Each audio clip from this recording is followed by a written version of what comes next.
करवा चौथ व्रत की कथा। एक साहूकार के 7 लड़के और एक लड़की थी। एक बार कार्तिक मास की कृष्ण पक्ष की चतुर्थी तिथि को सेठानी सहित उसकी 7 बहुएं और उसकी बेटी ने भी करवा चौथ का व्रत रखा था। रात्रि के समय जब साहूकार के सभी लड़के भोजन करने बैठे तो उन्होंने अपनी बहन से भी भोजन कर लेने को कहा। इस पर बहन ने कहा, भाई अभी चांद नहीं निकला है, चांद के निकलने पर उसे अर्घ्य देकर ही मैं आज भोजन करूंगी।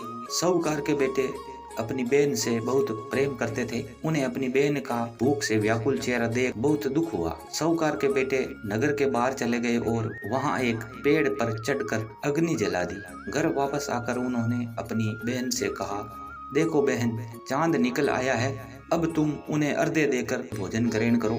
साहूकार की बेटी ने अपनी भाभियों से कहा, देखो चांद निकल आया है, तुम लोग भी अर्घ्य देकर भोजन कर लो। ननंद की बात सुनकर भाभियों ने कहा, बहन अभी चांद नहीं निकला है, तुम्हारे भाई धोखे से अग्नि जलाकर उसके प्रकाश को चांद के रूप में तुम्हें दिखा रहे हैं। साहूकार की बेटी अपनी भाभियों की बात को अनसुनी करते हुए भाइयों द्वारा दिखाए गए चांद को अर्घ्य देकर भोजन कर लिया। इस प्रकार करवा चौथ का व्रत भंग करने के कारण विघ्नहर्ता भगवान श्री गणेश साहूकार की लड़की पर रुष्ट हो गए।